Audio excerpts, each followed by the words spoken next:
Trago para a nossa reflexão de hoje uma situação muito delicada que vem se desenvolvendo no Oriente Médio, que é o conflito, agora recentemente instalado entre Israel e o Irã, duas potências militares da região e que tem um histórico bastante delicado, bastante conflituoso nas suas relações. Desde 1979, quando o Irã se transformou numa república islâmica, Israel passou a tratá-lo como inimigo figadal. A mesma coisa, o Irã trata Israel como um inimigo a ser exterminado. A situação mais recente, essa situação mais delicada, que na semana passada teve início, começou exatamente com as reações ou com as incursões militares de Israel contra as instalações de estudos nucleares do Irã. Podemos nos perguntar o que tem a ver com isso, Qual é a nossa relação aqui no Nordeste brasileiro, Ceará, Paraíba, com esse conflito que acontece tão longe? Lê do engano se nós acharmos assim. As consequências são muito próximas a nós. Um conflito ocorrido lá ou iniciado lá repercute aqui, em diversos campos, como, por exemplo, o campo econômico, o preço do petróleo, a disparada dos combustíveis, com todas as consequências que isso traz. Gasolina mais cara encarece também o preço do arroz e do feijão que a gente come todo dia. Mas não só. A relação comercial entre o Brasil e esses dois países, Israel e Irã, pode e ficará abalada, porque um conflito, uma guerra, trava as relações comerciais. E o Brasil exporta muita coisa para o Irã e também para Israel.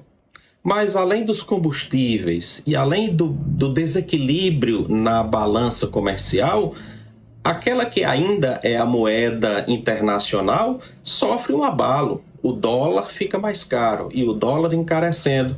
Tudo aqui também internamente fica caro.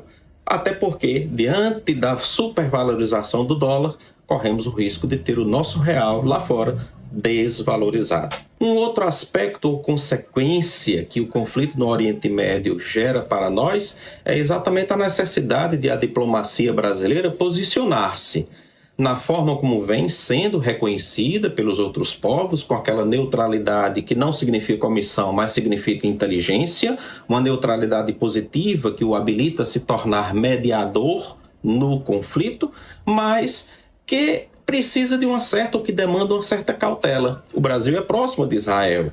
O Brasil se relaciona bem com o Irã. Existe uma balança comercial aí a ser preservada. Então é preciso ter uma certa cautela nos nossos diplomatas e nos nossos governantes com relação a esse conflito. Mas, meus caros, a pior consequência desse conflito e de qualquer outro é para a humanidade. Qualquer conflito, qualquer guerra torna a humanidade mais desumana diante das crueldades que se praticam numa guerra.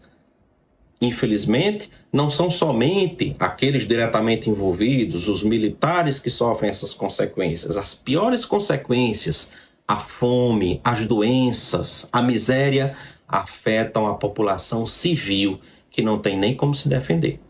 O Papa Francisco, de saudosa memória, já dizia que estamos vivendo uma terceira guerra mundial fragmentada. Ouvimos muito falar em alguns conflitos, que diariamente estão nos nossos telejornais. Rússia, Ucrânia, China e Taiwan, e dentre tantos outros. Mas há outros conflitos que não aparecem todos os dias no jornal. A África, por exemplo, é um caldeirão de pólvora. Neste momento, irmãos estão se matando.